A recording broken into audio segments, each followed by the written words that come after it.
প্রচণ্ড গরমে যখন স্কিনটা একদম ড্যামেজ হয়ে যায় তখন কিন্তু তোমরা ঘরোয়া স্কিন কেয়ার করতে পারো। তো আমি দুপুরবেলা ফাঁকাই আছি, সেই জন্য আর উপকরণগুলো বাড়িতে ছিল, সেই জন্য স্কিন কেয়ারটা আমি করছি। তো এটাতে আমি কি কি একসাথে অ্যাড করেছি: অ্যালোভেরা জেল, টক দই, চালের গুঁড়ো, আর হচ্ছে গোলাপ জল।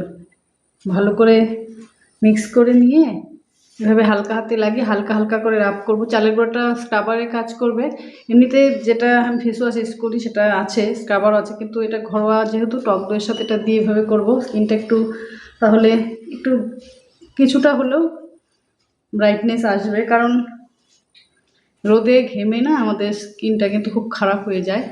আর যেগুলো দাগ থাকে সেগুলো ভেতর থেকে, যেমন আমার এটা আছে মেলাজমেট, আমি অনেক ট্রিটমেন্ট করেছি, যায় না, কিন্তু সেটার জন্য এখন আর আফসোস করি না, যেহেতু ডাক্তার দেখানো হয়েছে, সমস্ত ট্রিটমেন্ট করা হয়েছে। তো এখন যেটা করি সেটা হচ্ছে একদম ঘরোয়া উপায়ে যা যা করা যায় আর কি স্কিনটাকে ভালো রাখার জন্য। তো তোমরা এইভাবে একবার ট্রাই করতে পারো, দেখবে খুব চকচকে হবে স্কিনটা। আমি তোমাদের মুখটা ওয়াশ করে তারপর আবার দেখাচ্ছি। দেখো মুখটা ধোয়ার পর কতটা চকচকে হয়েছে।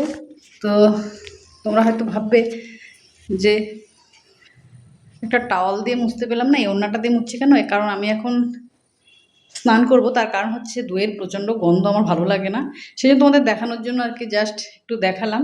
তো সত্যি তোমরা একবার অ্যাপ্লাই করো, দেখবে আর সত্যি স্কিনটা দেখো চকচকে হয়েছে। ও আরেকটা কথা, তারপর যদি তোমাদের মনে হয় যে না মুখটা একটু জ্বালা জ্বালা করছে বা কিছু, তাহলে কিন্তু তোমরা চালের গুঁড়োটা নাও দিতে পারো। আর আরেকটা এখন যেটা করব সেটা হচ্ছে এক টুকরো বরফ দিয়ে কিন্তু স্কিনে হালকা করে একটু ঘষে নেব, তাহলে খুব আরামও দেবে। তো কেমন লাগলো ভিডিওটা অবশ্যই কিন্তু জানাতে ভুলো না। আর এরকম ঘরোয়া টিপস পেতে আমার চ্যানেলটিকে ফলো করে রেখো। সবাই ভালো থেকো, সুস্থ থেকো। আজকের মতো টাটা।